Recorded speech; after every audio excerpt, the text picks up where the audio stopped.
it's jobs, it's opportunities, it's affordable health care. I think Georgians heard our message and they responded, and I'm deeply grateful. And good morning. Live on this Sunday morning, we're glad to have you aboard. I'm Jeff Hullinger. Another week of barnstorming for the candidates in Georgia's 2 Senate runoff races. And that will continue later today. Democratic challengers Jon Ossoff and the Reverend RAPHAEL Warnock will appear together at a socially distanced meet and greet in Cobb County. Expect a lot in the next 7 weeks, right up to January 5th. But we begin with the statewide audit of the 2020 presidential election, which continues this morning all across our state. Election workers are currently retallying nearly 5 million ballots with the deadline of the middle of the week, Wednesday. Joe Hankey in Fulton County this morning, where they are making progress. And Joe, it is a tough job they have. It is an arduous task, but it is one that they are on target to accomplish. That's right, Jeff, and you mentioned progress, quick progress here in Fulton County inside the Georgia World Congress Center. Fulton County election workers behind me started going through more than 500,000 ballots yesterday, retallying those ballots. They got about half of their work done yesterday. They picked it up again this morning, and we are told they're already on the back end of all the ballots and expect to be done by sometime this afternoon. It's a similar scene across the state of Georgia in all 159 counties. Here in Fulton, 125 plus teams have been sitting in teams of 2. Each is going through ballots one by one and placing them in piles for Trump, Biden, or any other candidate. If they cannot decide on who the ballot goes for, a 3-person panel with 1 Republican, 1 Democrat, and 1 nonpartisan then rule. Counties are using page counting machines to then tally the number of ballots for each candidate, and those numbers are sent to the state. The state gave counties a deadline of Wednesday to complete the audit. Some counties began working Friday. Others, such as Fulton and DeKalb, began yesterday. Fulton County's election director talked with us within the past hour. He says the tallying should be done sometime this afternoon. Overall, he expects the results to change, but only slightly. Because when you have machines looking at something and then you have humans looking at something, there's going to be a difference in the count. I don't expect the margin or the overall result to change. I just think that the individual numbers will change. And some counties are already done retallying their ballots. Bacon County, for example, in southeast Georgia, President Donald Trump won Bacon County in the initial count. They retallied all of their ballots on Friday, 4,600 of them. The vote total did not budge, not a single change. Up in Cobb County, they're recounting nearly 10 times that, 400,000 ballots. The elections worker there director on Friday told me she also expects some changes in the vote total. President-elect Joe Biden won Cobb County. She expects that to be the same result. She does not believe any changes will flip the result there. Jeff? It's amazing. We live in this world of technology. We're so sophisticated and smart. Yet today, it's sort of like FDR versus Alf Landon. We're going back to the 1930s, counting one by one by one. Joe Hankey in Fulton County, thank you.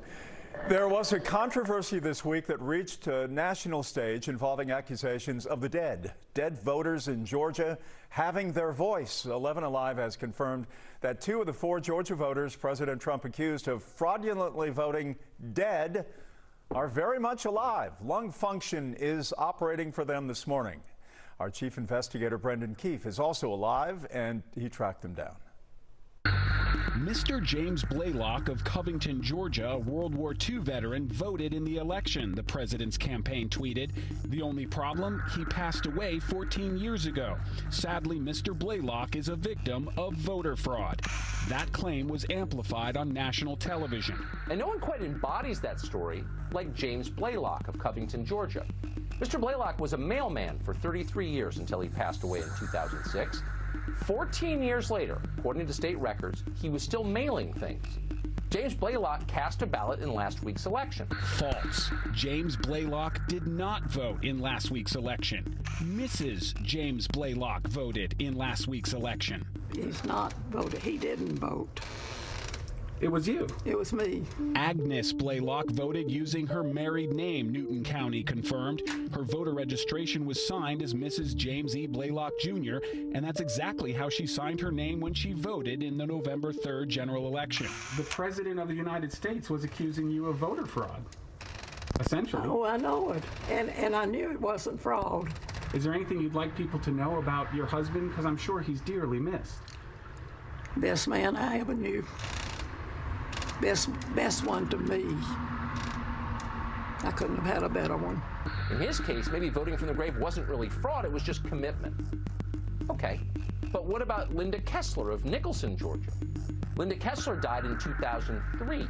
17 years later, she was still voting in presidential elections. That one is also false. Linda Kessler of Nicholson was marked deceased in 2003 and did not vote. Linda Kessler, who has a different address, birthday, and zip, who is entitled to vote, did vote, said Jackson County's Board of Elections. The Secretary of State is investigating the other 2 alleged dead Georgia voters, but half of those named by the Trump campaign voted legally. Who did you vote for? You don't have to share that. I voted for the Democrats, for Biden. I see. And so, I guess I voted against the other one, really. Hours after that report aired here on 11 Alive, Tucker Carlson apologized on his Fox News broadcast. We've got some good news tonight and an apology. One of the people who voted in last week's election isn't dead. Now, James Blaylock is still dead. We told you about him. But it was his wife who voted. She voted as Mrs. James Blaylock. It's old-fashioned, and we missed it. Now, a whole bunch of dead people did vote. We showed you their names. We proved it. But James Blaylock was not among them. It was Mrs. James Blaylock. So apologies for that. And, of course, we're always going to correct when we're wrong, and we were. Ah, yes. Death seldom comes easy. Our 11 Alive voter access team still hard at work for you, bringing accurate information on Georgia's retally, on the runoffs, and even more. If you have a question, very easy to get in contact with us. Email us at whereatlspeaks@11alive.com, or you can text us directly at 404-885-7600. So that's where we stand in the general election. But Georgia voters, they are not done yet with the confirmation this week of wins by Senator Tom Tillis in North Carolina and Senator Dan Sullivan in Alaska. The Republicans now hold a 50-48 lead in the U.S. Senate. The only 2 seats undecided, both in Georgia. The runoff is now scheduled, as you know, for January 5th. Senators David Perdue and Kelly Loeffler are both trying to stay in office. Democrats Jon Ossoff and the Reverend RAPHAEL Warnock hope for a sweep, which would put the Senate at 50-50. Vice President Kamala Harris is the tie-breaking vote. With so much on the line, the 4 contenders spent another week on the campaign trail. Rick Arney shows us how it all went down. Jon Ossoff used Tuesday, the same day an Affordable Care Act case was argued at the U.S. Supreme Court, to tell voters health care is on the line January 5th. So if we do not win these Senate races, and if the Supreme Court strikes down the Affordable Care Act, then Georgia families and Georgians with asthma, diabetes, high blood pressure, and cancer will be at risk of having their health coverage denied by insurance companies. The Perdue campaign responded saying the senator always has and always will support health care for those with pre-existing conditions, while blasting Ossoff's plan as socialism. Perdue and Senator Kelly Loeffler got some campaign help this week from Florida. Senator Marco Rubio on Wednesday, Senator Rick Scott on Friday. Rarely do a people get the opportunity that you've been handed, and that is to determine in a non-presidential race the very direction of the country. A clear reminder this race is important not only to Georgia Republicans, but national Republicans as well. I talk to people across the country every day.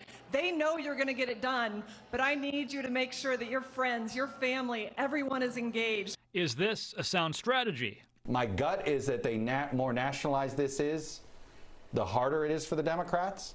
But that's certainly conventional wisdom that is applied to races in the past in Georgia.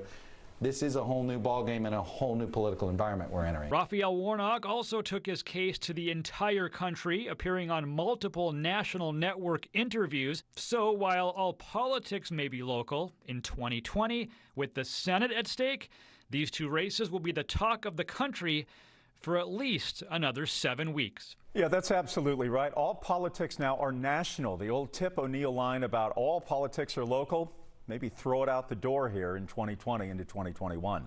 If you need any more proof that these 2 Georgia races are the talk of Washington, here is Majority Leader Mitch McConnell, the Kentucky Republican who needs the Republicans to win at least one of the 2 races to keep his position.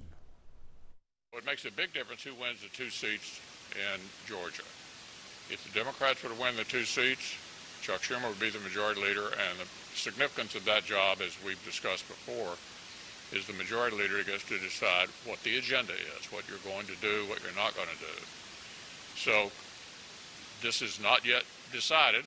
So here we go now. Vice President Mike Pence teased a trip to Georgia. On Tuesday, he tweeted, for Republicans to support Senators Perdue and Loeffler, then finished by writing, "See you in Georgia next week."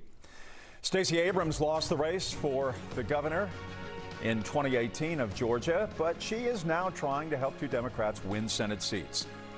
How her get out the vote efforts are faring in Georgia. That's coming up next. There are everyday actions to help prevent the spread of respiratory diseases. Wash your hands. Avoid close contact with people who are sick. Avoid touching your eyes, nose, and mouth. Stay home when you are sick. Cover your cough or sneeze. Clean and disinfect frequently touched objects with household cleaning spray. For more information, visit cdc.gov/COVID-19. This message brought to you by the National Association of Broadcasters and this station.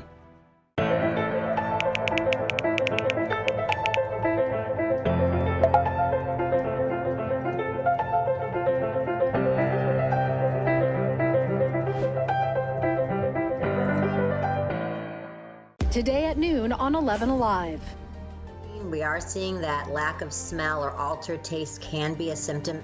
We answer your coronavirus-related medical questions. Because 11 Alive is where Atlanta speaks. Televised newscasts not enough for you? Get even more at 11 Alive's YouTube channel, where you'll find uncut interviews, extended body cam footage, live streams of Atlanta's biggest trials, and more. Subscribe to 11 Alive today.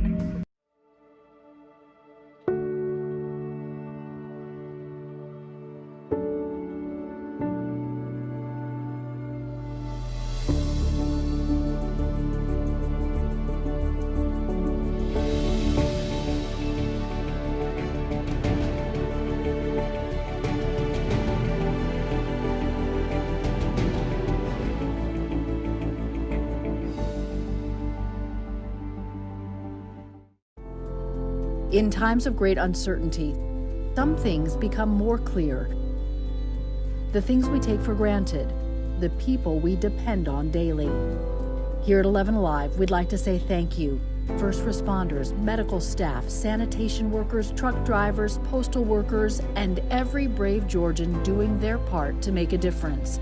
We see you, we hear you, and we appreciate all that you do. Let's start with a viral message going around. Quote, vast majority of people who died had ibuprofen Advil in their system. This message is fake. We just bought 20 dust masks for $97. Are you doing this to help people, or are you doing this to make money, or both? Both. Take this email sent to the Verify team. Is it safe to have your house cleaned by outside workers? The best practice is to limit guests to emergencies only.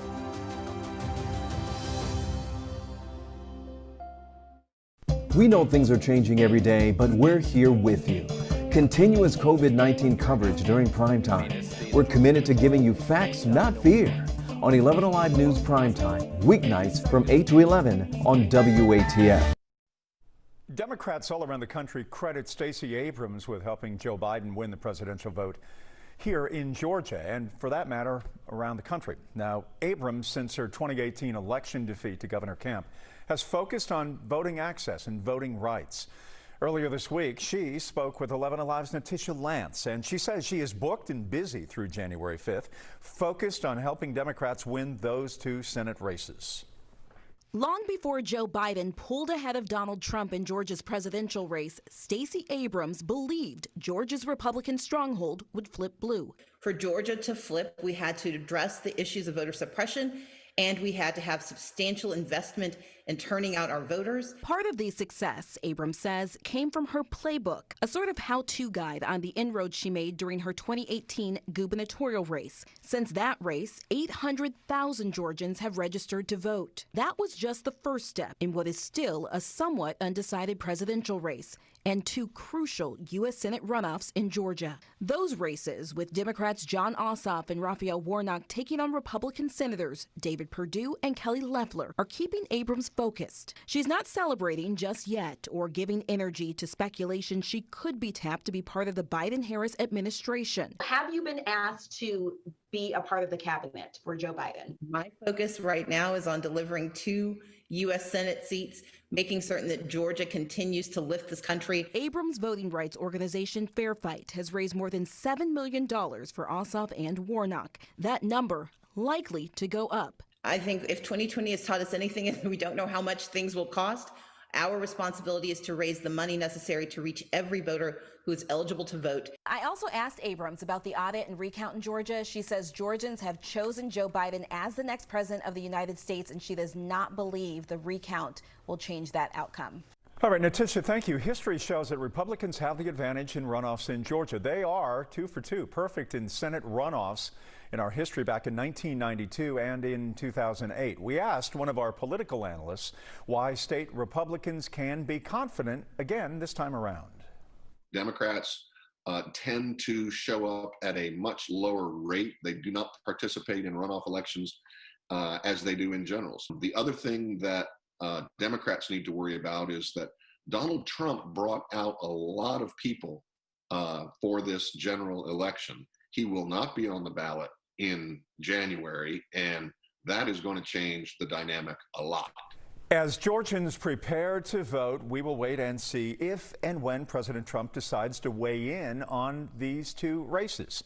So we want to get back to that audit and retallying that's going on in our state right now. The Carter Center, as you know, is involved, which is a unique step for them to take. The center has been working to protect election security and democracy around the world since 1989. Yet this effort in Georgia, it is a first. And it will have as many as 100 observers in 30 different counties, focusing on the biggest counties with the most number of votes. Cheryl Preheim talked with David Carroll, the director of the Democracy Program at the Carter Center. And we're here as a nonpartisan organization that's coming in as an independent or monitor to also be present. This is something that the Carter Center has done in other countries for a very long time. Have you been involved in this way before in an election in the United States? No, we've never been involved before in any formal capacity in the United States. And up until this effort right now, we have been focused on a public information and awareness raising, because as we all know, there's a great deal of disinformation out there, and it's very easy and tempting for citizens to get pulled down a rabbit hole of information that's just not accurate. What does it say that this is a first for the Carter Center in the United States? I think we've all been struck by how this election is more difficult for the United States in many ways, and the fact that the divisions in our society feel deeper than they have. It's just a distrust that's been growing around elections and the institutions associated with elections in ways that I think are, we've seen haven't really been warranted. Mr. Carroll says the evidence points to an election that was secure and trustworthy. He says the silver lining here is this: more people are engaged, and he just wants them to be engaged with truthful information, which obviously is very difficult in this era of social media, trying to figure out what's right, what's wrong, and who wants you to think the wrong stuff. So that's the great challenge. Senators Loeffler and Perdue call for the Georgia Secretary of State to step down. What is the strategy there, and what are the ramifications thereof? We ask our 11 Alive political analyst, Dr. Andra Gillespie from Emory, coming up next. On 11 Alive News Primetime, weeknights from 8 to 11 on WATF. There are everyday actions to help prevent the spread of respiratory diseases. Wash your hands. Avoid close contact with people who are sick. Avoid touching your eyes, nose, and mouth. Stay home when you are sick. Cover your cough or sneeze. Clean and disinfect frequently touched objects with household cleaning spray. For more information, visit cdc.gov/COVID-19. This message brought to you by the National Association of Broadcasters and this station.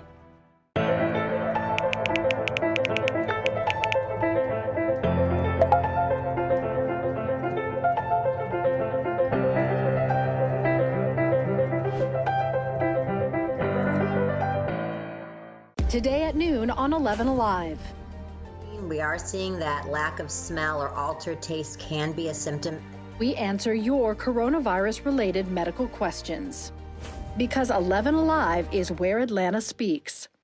Televised newscasts not enough for you? Get even more at 11 Alive's YouTube channel, where you'll find uncut interviews, extended body cam footage, live streams of Atlanta's biggest trials, and more. Subscribe to 11 Alive today.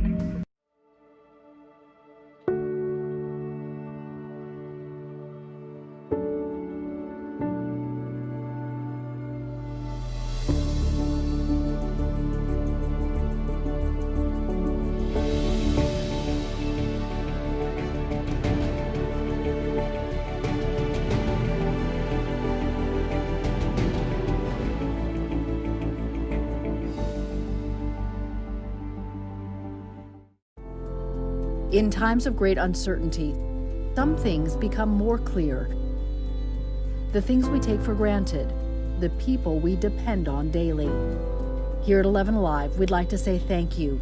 First responders, medical staff, sanitation workers, truck drivers, postal workers, and every brave Georgian doing their part to make a difference. We see you. And welcome back, everyone. I'm Jeff Hellinger on this Sunday morning. One of the more interesting developments this week was the decision by Senators Perdue and Loeffler, frustrated by the state election process, to call on Secretary of State Brad Raffensperger, also a Republican, to resign. Secretary of State Raffensperger said he will not quit, called it laughable. Joining me right now, 11 Alive political analyst Dr. Andra Gillespie from Emory University. Dr. Gillespie, thanks for being with us. Is this a result of President Trump's urging that they attack Secretary of State Raffensperger? I don't think that President Trump has actually spoken to Senators Perdue and Loeffler directly and asked them to do this. But what they recognize is that they're going to need the Trump coalition to turn out to vote for them in high numbers.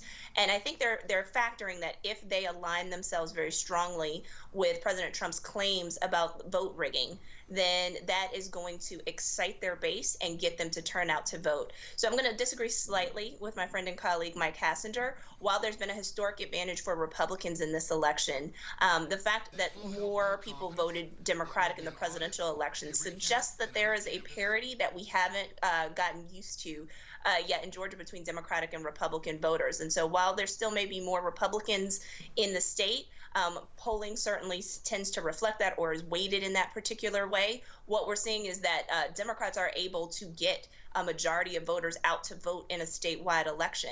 And if they've done it once, they're going to have a lot of motivation to try to replicate that again. And so Senators Perdue and Loeffler can't take that for granted. They can't take the support of President Trump for granted, and they can't take the support of his supporters for granted. And so they are appealing to his base in the hopes that that actually sustains their attention and their motivation to come out and vote a second time. Vice President Pence hinted he may come to Georgia to campaign this week. We've got 7 weeks until the election. This is going to turn into one of those sort of country music show awards in that every big star past and present is gathered to come here to the state on behalf of whomever their candidate may be.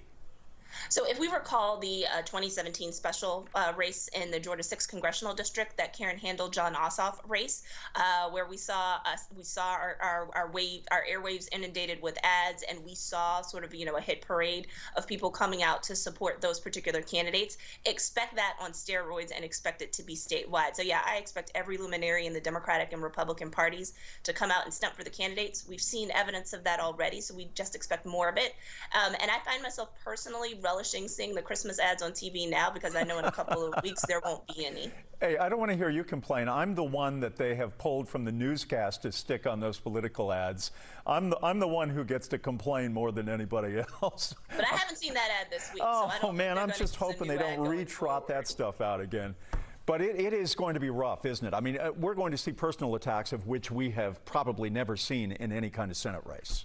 Well, we've already seen that. I mean, Senator Loeffler has already gone for the jugular with Reverend Warnock. This is something that was to be expected. So she has, re-invoked Jeremiah Wright from the 2008 presidential campaign with Barack Obama, and she has painted him as a radical.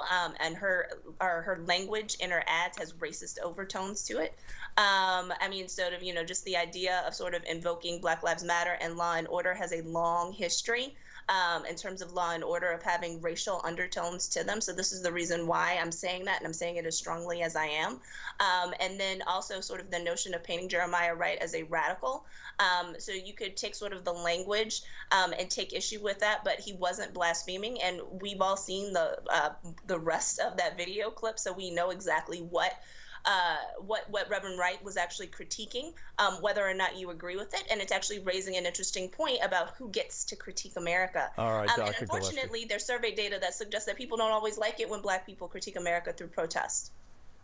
All right, we will take a break. Dr. Gillespie, thanks for being with us on this Sunday morning. We'll be right back. Thank you. COVID-19. This message brought to you by the National Association of Broadcasters and this station.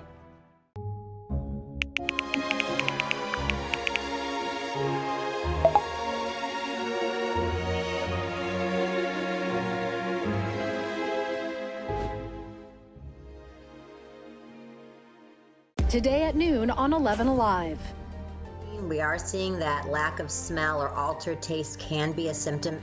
We answer your coronavirus-related medical questions. Because 11 Alive is where Atlanta speaks. Televised newscasts not enough for you? Get even more at 11 Alive's YouTube channel, where you'll find uncut interviews, extended body cam footage, live streams of Atlanta's biggest trials, and more. Subscribe to 11 Alive today.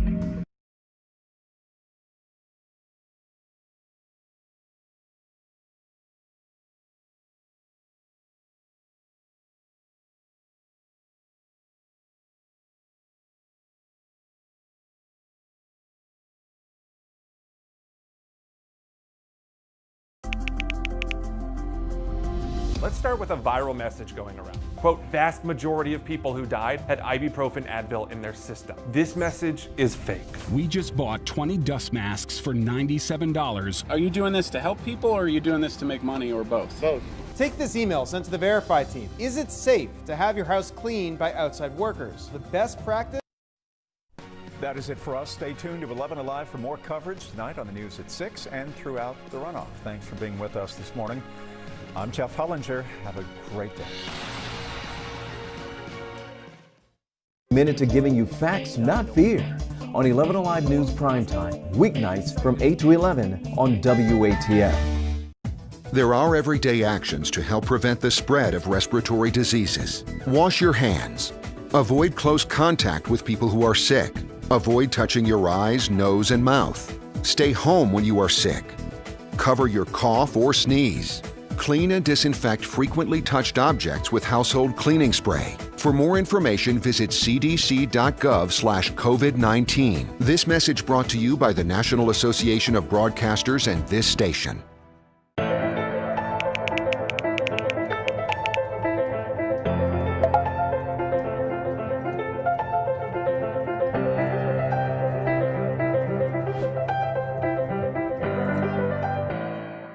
Today at noon on 11 Alive.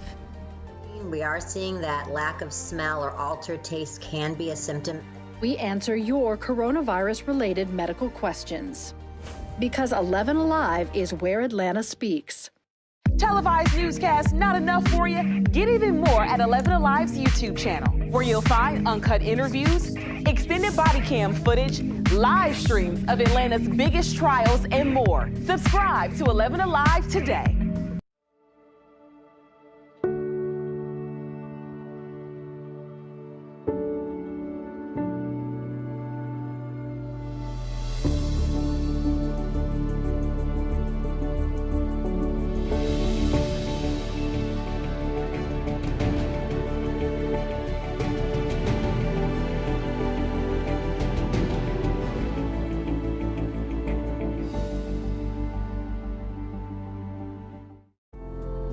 In times of great uncertainty, some things become more clear. The things we take for granted, the people we depend on daily. Here at 11 Alive, we'd like to say thank you. First responders, medical staff, sanitation workers, truck drivers, postal workers, and every brave Georgian doing their part to make a difference. We see you, we hear you, and we appreciate all that you do.